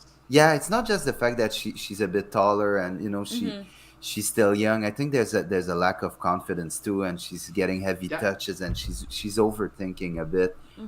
So it's a question of just getting that one good game, one good goal, and things will move on for her, because it's not a lack of talent in her case. I think Yeah. she's just like not feeling her game when she's with the national team. Yeah, I also want to say that I think it's the best tournament of Haidema with the Canadian national team in a while. I think she had a very good tournament. I think when she first was called, Yeah. and then she went off the grid. Like, she was really bad in the next few games. I like what she's bringing this year, this As a tournament. sub. Yeah. As a player, I don't mind. I don't really, I think she's better. I'm not saying that she's up there yet. I don't think she's a sure thing for the World Cup in 2023, because they are qualified, by the way. But I think that she's getting a bit better. But she's way off her potential. I think she's very far than what she's able to bring to that team. Hopefully, she will grow into that player that we all want her to be. But she's getting at least a bit closer, but it's not there yet. Guys, last thing before we move on, I want to hear you on Jessie Fleming, because for me she looked a bit off in that Yeah. Trinidad game. In the Panama game a bit better, but I mean, is it just that long season in Europe, and it's a bit tough to get your wheels under you when you're with the national team, or she was just sometimes it happens? What was up with Jessie Fleming? Because she's Yeah. the next Hard to best thing say. for us, right? Oh yeah, no. I mean, she wears the captain's armband typically when Christine Sinclair isn't on the pitch. Yeah, I definitely agree with you that it hasn't been as dominant as I would have expected for Jessie Fleming so far this tournament. And maybe it's just the way the Concacaf games go, in that they don't flow as much Yeah, true. as many other games. So perhaps it's just been difficult to get into a rhythm. Obviously, the missed penalty is an anomaly for sure. But I do agree with you that it's not been the tournament I would have expected of her so far. I don't feel like she's really imposed herself in dictating play, in creating a ton of chances for her teammates. Like a lot of what we saw, whether it was in the Arnold Clark Cup or the Olympics, I don't feel like we've seen that Jessie Fleming so far this tournament. It's only 2 games, so I am willing to bear with it. Yeah, but I think she was okay during the Trinidad game. I don't think that she was bad. Now, yeah, she wasn't as dominant, but I think she was okay. It's just against Panama, she was nowhere to be seen. She Yeah. she Like was invisible. really not, really invisible. So Yeah. that's a bit worrying. And if you when you watch that game, I think Canada should have won by 3, 4, 5, 6, because Panama didn't show anything. But- They weren't No. really dangerous or anything. I mean, they were wasting time at 0-0. Yeah, I know, but You still, can't make this up, man.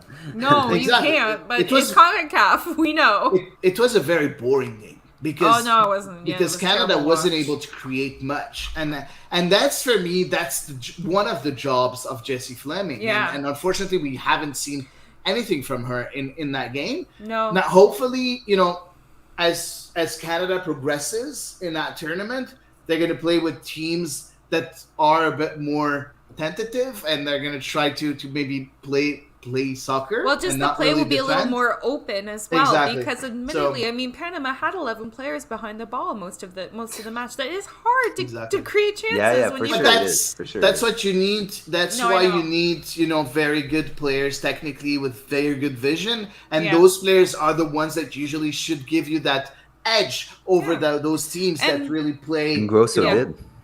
Grosso did. and Fleming Howard didn't. Tour. It would be wild if like Julia Grosso suddenly like supplants. No, I kid, because the sample size is so very small. Yeah. So very But small. not the I'm same not position, jumping right? down. No, as Not the well, same position, yeah. but if Julia Grosso like grows as much as like we've gotten a small sample size this tournament, and then all of a sudden we have a dominant Quinn, dominant Grosso, dominant Fleming.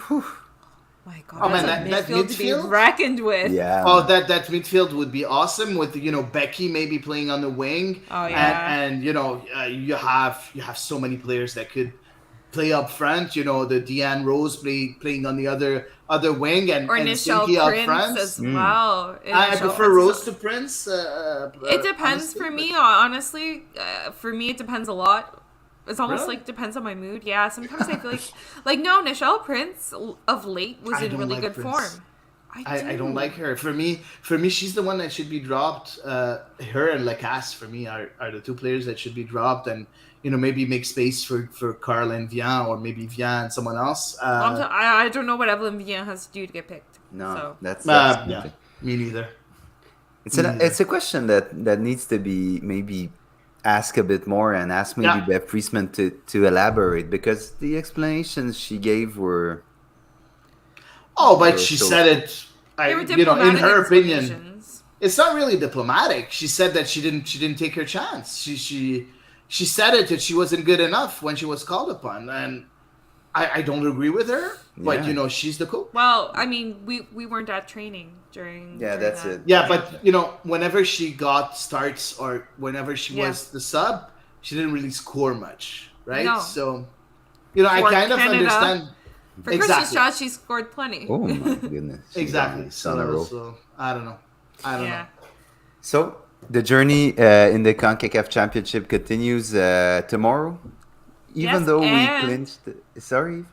No, I wanted to say it is also going to be available on CBC Sports. For those of Oh, you who good. do not Perfect. subscribe to One Soccer, it is going to be widely available live at the time that it airs.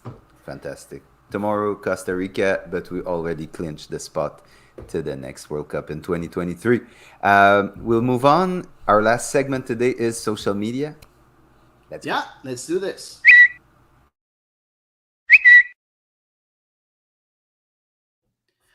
So I'm the one that's doing social media this time around. So let's start with the first tweet. A tweet from Dave Montreal 76. Bottom line is you can flip it and twist it. This team is not really good. That's a fact. No depth, no creativity except for number 8, which is Georgi Mihailovic. No goalie. They play together and they fight, but it's not a good team. I want to hear your thoughts about that. Don't you think that's a bit harsh? It feels a bit harsh. I mean, it's hard because watching so many other MLS teams recruit players in this, particularly in this transfer window, it kind of feels like Montreal gets left in the dust a little bit. But I don't feel like Montreal has a lack of talent. I mean, they have, players who brought Canada to the top of the Concacaf World Cup qualifying roster. And they have seasoned veterans of the league within their team, so I don't feel like it's a lack of talent. Overall, I definitely, obviously, it's kind of hard not to feel like we have a Georgie dépendance, like we had a Nacho dépendance. Yeah. It's a little hard right now not to feel like that, but I also don't think we're quite as bad off as we were in those days, talent-wise. No, I agree with you, Yves. Listen, if you look at most of our players, I think they can be starters in a lot of MLS teams. If you look at Victor Wanyama, at Alistair Johnston, at Kamal Miller, I mean, Mason Toy, Romel Kyoto, Georgi Mihailovic. Um, Listen, for sure, when we go a bit deeper in our depth chart, it's a bit difficult, and you see the difference when Wanyama, Georgie, and Piet are on the field, for example, versus Piet, Kone, and Miljevic. For sure, there's a big discrepancy. But to say that this team can only fight, no, I think we do have talent, but there are issues. There are tactical issues. There are definitely issues in goal. But if you isolate talent, I don't think talent is the problem for this team. Yeah, I agree. But it's interesting what Yves said, because right now with Georgie being out, it's 2 wins, 4 defeats, 4 losses. All competitions. I count the Toronto loss, of course. Yeah. So yeah, it is very hard with Georgie being sidelines. Let's move on to the second tweet from Chris Element. We need Buffon in goal. Buffon is I think 43 now. I would love to have Gigi back. I played with this guy, Chris Element. I know him. Oh, really? Yeah, I played with him. Yeah. Okay. Nice. I didn't know you took his tweet. Yeah, So of course Sam, we should take Buffon. Oh, I Of did. course, I man. would take. Well, I guarantee you we'd have a full stadium of Italians. Yeah. Yeah, the only thing about that is that Buffon played in Paris, so You'll live. yeah, You'll live. not a good fit. 44 now, Gigi, by the way. 44. I'm sure he could still run Oh, circles. Next tweet is Harold Giraz. Okay, My Harold. team is finished. Okay, do you- If you don't mind, I'm going to start with that. If you don't mind, guys, Go ahead. that's a bit harsh, man. Your team is in 4th spot, 4 points away from first position in the East. Yes, of course, they're 4 points away also from 8th position, but they're not dead. They're not finished. We're far from it. Yes, they're not in a good form right now, but a bit earlier they were in great form with 9 unbeaten streak. So you know what? Yeah, it's a bad moment right now for the team, but we're not finished at all. What do you guys think? They were finished in that game. If we isolate it to the SKC game, yeah. I think a 2-1 down, I think you could have left them out there for 3 hours. It would have stayed 2-1. But for the entire season, no. Although I definitely think that if this is not a wake-up call for Wilfred Nancy and for Olivier Renard and company, obviously, I know we even heard in La Presse, Jean-François Théodonio mentioned that Joey Saputo was not pleased. Yeah, of course not. Yeah, of course not. So if this is not a wake-up call, then yeah, the team is finished for sure. If it's not. Yeah, and by the way, great journalist, Jean-François Yes. Théodonio. If you want to go read his stuff in French for La Presse, he's really good. A very nice guy too. I talked to him a lot in the pressers, and he's a very, very nice guy. And let's move on to the 4th tweet. Sam, I want to hear you. If we want to use Ashley Lawrence to her full potential, the Canadian national team has to play 3 center backs with Ashley as a wing back. This would benefit Jade Riviere as well. Tactical guy, tactical genius, Sam. I want to hear you on that. Genius is a bit. Oh, yeah. And that means Yeah. Lena Zadorsky would definitely get a look in, which Oh, yeah, I but think that- is one of Sam's I great said joys. Sam. That's what, no, but that's a good point because I really I like to see Zadorsky on the Yeah. pitch, and I think Ashley Lawrence is excellent going forward. That's a very important key in her toolbox. And when she goes up, she's a danger. And I just have the feeling this team can play that type of system and really Yeah. commit bodies And up we front did. and drop Quinn Yeah. close to the center backs, and a very solid block in front, and just everyone go on. And this team needs goals, so play on the strength of your best players. Ashley Lawrence is definitely very, very dangerous going forward. Yeah. I agree. And we played that way also with Jade Riviere or Lawrence being on the right and Gabriel Carl being as a left wing back. too. That's with the three that's center good. backs. We can play that pair that you love so much, Eve, with Quinn and Julia Grosso and Yes. Fleming in front of them, Oh. and Sinky and another striker up front. Yeah, So you have a whether 3-5-2, and it's Yeah. I think the best option for Beth Priestman, in my opinion. No, for me, it's a really attractive idea. 100%. I would love to see it. You know, given that we're getting into those like in the knockout round of a tournament, I'm not 100% sure that's the exact time to start like experimenting with it. But Gabriel Carl's not here, so Also that. But no, I mean, Ashley Lawrence can work on the left, and Jade Riviere could go on the right. Yeah, but you know, Lawrence has been playing with PSG as a right back. Oh, I know. You know, she said that now I'm a right back, even if she was a midfielder before going to Paris. So, you know, switching her again in the national team, I don't know. Yeah, she can play on the left, but, you know. I know, ideally, I agree with you. Exactly. But I agree with that tweet. Good. So good call, Rick, by the way. And then number 5. So Drew Christmas says, now this is art. I'm going to show you the small montage from Canada Soccer that I really love too. I think it was a great touch. So let's see that. The stage is set for what could be a magical night for the Canadians. A win, and they are World Cup bound.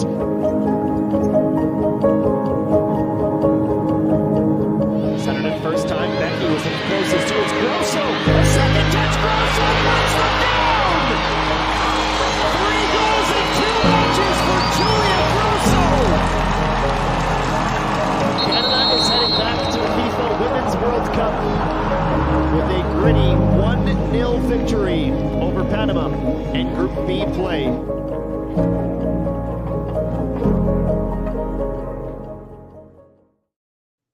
So, you know, I'm the one that's really very, very harsh on Canada Soccer most of the time. And I just, whenever they do good stuff like that, I have... Oh. I'm so sorry. Go. Finish your sentence, and then I'll say what I have to say. Yeah, so I I just have have to a give thought. them their lowers. So go ahead. I will also say that they did put out some statements indicating that they're willing to move forward with more transparency. This last week, Okay. they 30 years late. Yeah. Look, I'm trying to give them credit, okay? I'm trying to throw them a bone here.